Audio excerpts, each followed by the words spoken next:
Assalamualaikum warahmatullahi wabarakatuh. Nama saya Reka Rapiana dari kelas 6B Akuntansi Pagi. Nah, pada pertemuan kali ini kita akan membahas tentang sampling audit dalam pengujian substantif. Baiklah, untuk materi yang pertama, yaitu sifat dan tujuan.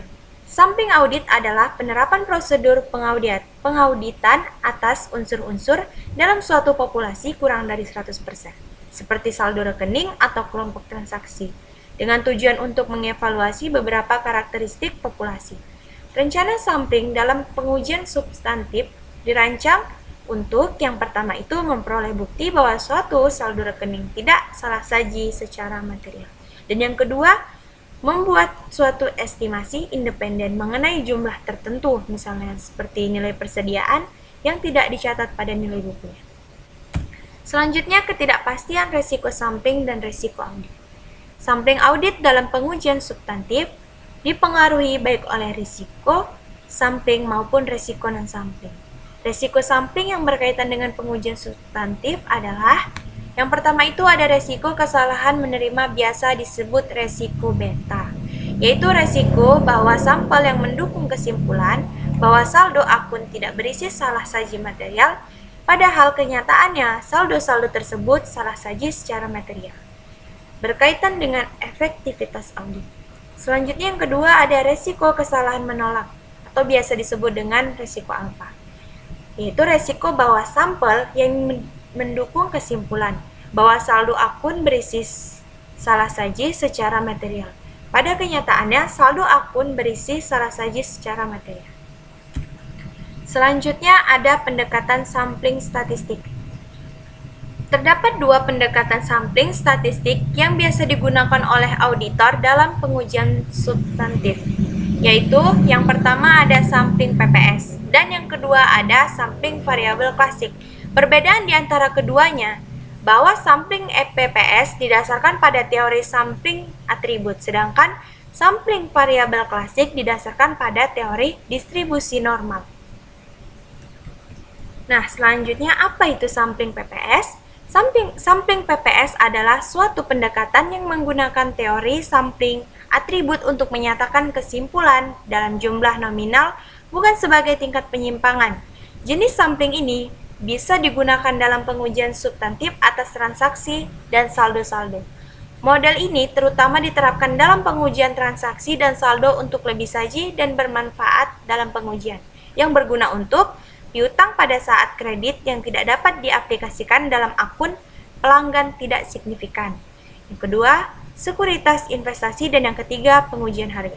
Tujuan utama sampling ini yaitu untuk melakukan estimasi secara independen atas kelompok transaksi atau saldo. Selanjutnya tahap-tahap dalam rencana sampling. Yang pertama ada menetapkan tujuan rencana, yang kedua merumuskan populasi dan unit sampling, yang ketiga menentukan ukuran sampel, yang keempat menentukan metode pemilihan sampel, yang kelima melaksanakan rencana sampling, dan yang terakhir mengevaluasi hasil sampel. Baiklah, selanjutnya keuntungan dan kerugian pemakaian sampling PPS. Kelebihannya adalah yang pertama mudah digunakan, yang kedua besarnya ukuran sampel tidak didasarkan atas berbagai taksiran audit, yang ketiga menghasilkan sampel berstrata, yang keempat secara otomatis mengidentifikasi tiap unsur secara individual, nilainya signifikan melebihi batas. Yang kelima menghasilkan sampel yang kecil, dan yang terakhir dapat dirancang lebih mudah dan pemilihan sampel dapat dimulai sebelum populasi lengkap. Di samping kelebihan dari sampling PPS, maka terdapat kekurangan dari sampling PPS ini. Yang pertama itu didasarkan asumsi nilai audit suatu sampling tidak akan lebih kecil dari 0 atau lebih besar dari nilai bukunya. Yang kedua, jika salah saji terlalu rendah, maka sampel memerlukan pertimbangan khusus. Yang ketiga, pemilihan saldo 0 memerlukan pertimbangan khusus. Yang keempat, evaluasi PPS melebihi CSR bila ada salah saji dalam sampel, maka auditor menolak nilai buku populasi yang sesungguhnya dapat diterima. Dan yang terakhir, jika jumlah salah saji meningkat, maka ukuran sampel yang sesuai juga meningkat. Baiklah, selanjutnya kita masuk kepada materi sampling variabel klasik. Dalam pendekatan ini, teori distribusi normal digunakan dalam pengevaluasian karakteristik populasi berdasarkan hasil sampel yang digambarkan dari populasinya. Sampling variabel klasik bermanfaat bagi auditor pada saat tujuan audit berkaitan dengan kemungkinan kurang saji atau lebih saji dari saldo akun. Dan keadaan lain ketika sampling PPS tidak tepat atau tidak efektif.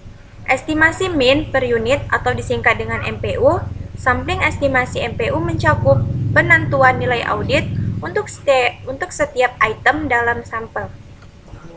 Rata-rata nilai audit ini kemudian dihitung dan dikendalikan dan dikalikan dengan jumlah unit dalam populasi yang ditemukan pada estimasi total nilai populasi. Cadangan risiko sampling yang berkaitan dengan estimasi ini juga dihitung untuk digunakan dalam mengevaluasi hasil-hasil sampel tersebut. Baiklah, sekian materi yang dapat saya sampaikan. Mohon maaf apabila terdapat kesalahan. Saya akhiri. Assalamualaikum warahmatullahi wabarakatuh. Dan sampai jumpa.